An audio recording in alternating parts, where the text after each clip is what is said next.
So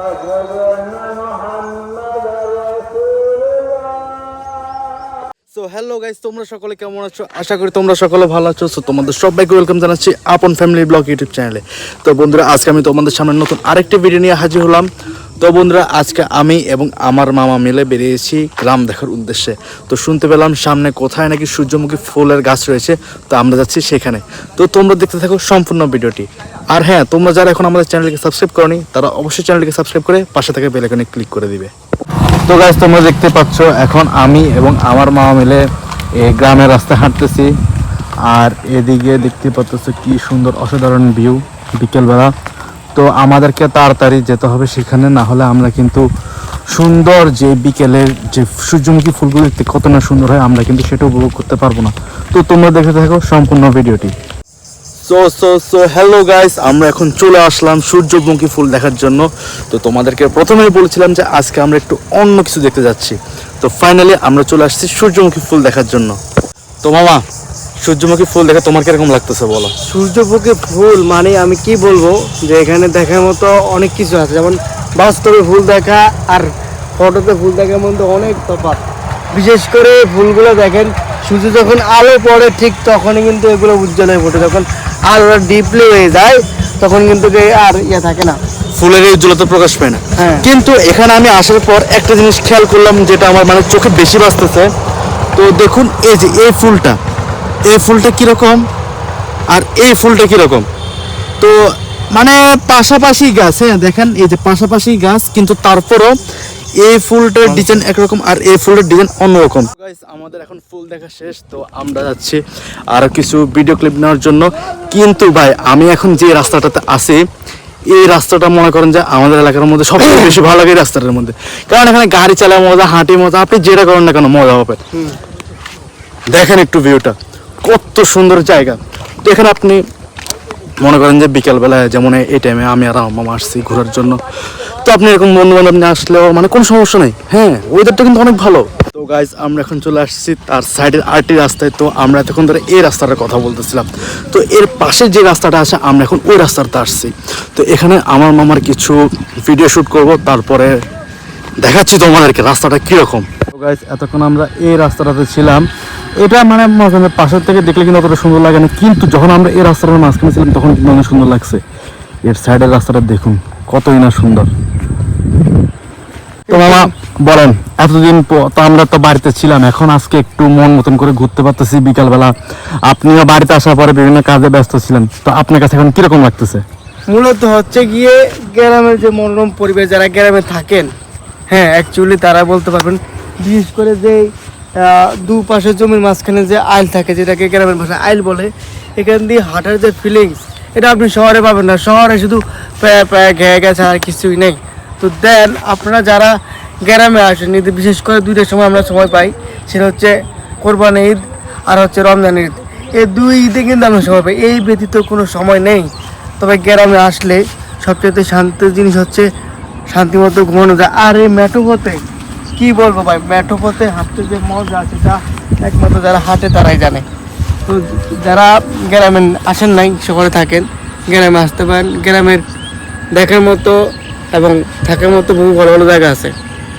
hello guys, আমি আজকে আপনাদের একটা জিনিস দেখাবো। সেটা হচ্ছে যে আমরা যে সাধারণত যেটা বুঝি যে ঝাঁকের উপর শশা হয়, বাট এখানে একটু ব্যতিক্রম জিনিস আপনাদেরকে দেখাবো। সেটা হচ্ছে দেখেন মাটিতে শশা। এখানে গাছগুলো এরকম থাকে। তো দেন গাছগুলো ওদিক থেকেও আসে, এদিক থেকে আসে, সারিবদ্ধভাবে থাকে। আমি যদি এদিকে আসি আপনাদেরকে দেখাই, এই বরাবর এই আইল থাকে, মানে দুদিকে দুইটা গাছ যায়, ঠিক আছে। তো এখান থেকেই শশা ধরে, এখানে ফলন আছে। এবার যদিও প্রায় শেষের দিকে, আমরা শেষ সময় আসছি। তো যারা গ্রামে শশা দেখেন না, তারা দেখতে পারেন যে কীভাবে রোপণ করতে হয়।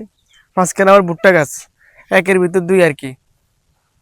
কাটো অ্যাকশন কেউ গ্রামে যে কত সুন্দর ভিউ, আমার পিছনেটা দেখলে বুঝতে পারবেন যে এই অটোমেটো পথে মানে ক্লান্তি লগ্ন। হয়তোবা যারা মাঠে কাজ করে তারা হয়তোবা দেখবেন যে আপনার এই অনেক রৌদ্রের মধ্যে কাজ করতে হয়, কিন্তু শান্তি আছে ভাই।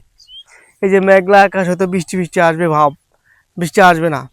এই মেঘলা আকাশের সময়ও যে একটা বাতাস এখন সারা শরীরে বইতেছে, তো এই যে একটা বাতাস, শান্তির বাতাস, এটা সৃষ্টিকর্তার একটা দান বলতে পারেন। এই শান্তির বাতাস আপনি যদি কোটি টাকা দিয়ে এসি কিনেন না ভাই, এটা পাবেন না। ঠিক আছে? তো এখানকার যে আমি যে গ্রামে আছি, মানে আমাদের গ্রাম, এটা আমাদের পশ্চিম সাইড। তো আপনারা যদি দেখেন ভিউটা আসলে জোস। ঠিক আছে? আমি এই যে সূর্য অস্ত যায় যে অবস্থায় এই মুহূর্তে আমি দাঁড়িয়ে আছি।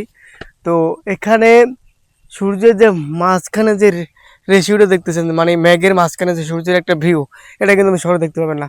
শহরে সর্বোচ্চ আপনি যদি কক্সবাজার যান, তাহলে আপনি দেখতে পাবেন কি যে মানে অস্ত যাইতেছে এরকম একটা পরিস্থিতি। এই ব্যতীত আপনি কোনো ভিউ দেখতে পাবেন না। কিন্তু গ্রামে চারদিকে ভিউ, পিছনে তাল গাছ আছে, মেঠো পথ আছে, এই পথটা কিন্তু অনেক লম্বা। ঠিক আছে? তো আমরা প্রথমত আসছি হলো আপনার এই সূর্যমুখী ফুল দেখতে। এখানে আপনার অনেকে আসে, অনেকে ফটোগ্রাফি করে চলে যায়। তো আপনারা ওখানে দেখলেন, এখানে আরেকটা জিনিস দেখাবো। সেখানে উপরে যে 3D, যদি আমরা যদি ড্রোন দিয়ে নিই, ড্রোন যদিও নাই, আইফোন দিয়ে নিচ্ছি, তো সেই ক্ষেত্রে আপনারা দেখতে পারেন। হ্যালো গাইস, ফাইনালি আমরা যে জায়গাটা চলে আসছি, এটা হচ্ছে সূর্যমুখীর মানে ক্ষেত বলতে পারেন, গ্রামের ভাষায় ক্ষেত বলে, হয়তো বিভিন্ন জায়গায় বিভিন্ন জিনিস বলতে পারে। তবে একটা কথা ভাই, এই যে এখানে আপনি দেখেন এই ফুল গাছের কিন্তু আপনার ফুলটা ঝরে গেছে, কারণ এই ফুলটা এখন কিছুদিন মধ্যে আপনার হচ্ছে এই তেলের যে সংরক্ষণ করে।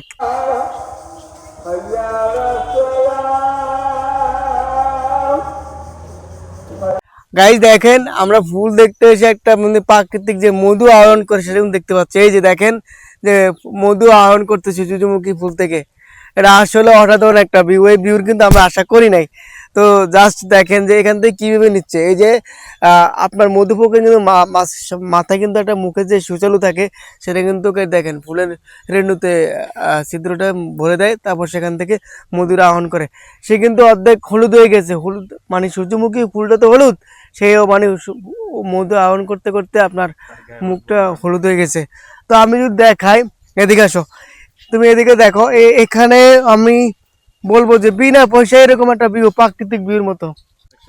আমি যদি তোমাদেরকে আরেকটা জিনিস দেখাই, সেটা হচ্ছে এই জমিটা আসলে কতটুকু জায়গায় করছে ক্ষেত মালিক। আমরা কোনো ফুলকে ধরবো না, ক্ষেত মালিকের কোনো ক্ষতি করার দরকার নেই, কারণ হচ্ছে উনি যে আমাদেরকে এখানে আসতে দিছে নির্ভয়ে, এটি অনেক কিছু। তো আমি আশাবাদী তো উনি এখান থেকে যেই ফলটা বিক্রি করবে, সূর্যমুখী কিন্তু দানা থাকে, কালো কালো দানা থাকে। আপনারা আমি যদি একটু ব্যাখ্যা করে দেখাই, এই ফুলটাই দেখেন, এই যে এরপরে কিন্তু কালা ইয়েটা আসবে। ঠিক আছে? যদিও এখন ফুলটা ধরা ঠিক না। তো এই মুহূর্তে এখানে আমি একটু দেখাই, একটু ভিউটা দেখাও, মানে কি বলবো, দেখার মতো। গ্রামে হেঁটে যে এরকম একটা ভিউ দেখবো, মানে কল্পনা করার মতো না। তো যাই হোক, আপনারা যারা আমাদের চ্যানেলটিকে দেখতেছেন, অবশ্যই ভাইয়া একটা লাইক, ফলো কিংবা সাবস্ক্রাইব করে দিবেন। তো আমার পিছনে আছে আপন, তো আপনে ক্যামেরা ধরছে, বাট আপনকে আমি এখানে ছবি তোলার জন্য হেল্প করব। আপনারা যারা গ্রামে আসবেন, ঈদের ছুটিতে দেখবেন, এই টাইমে বিশেষ করে মার্চের দিকে, মার্চের শুরুর দিকে কিন্তু সূর্যমুখী ফুলটা থাকে। তো যে কে কোন জায়গা থেকে সূর্যমুখী ফুল দেখছেন অবশ্যই কমেন্ট বক্সে জানাবেন। তো আজকের ভিডিওটি এই পর্যন্তই।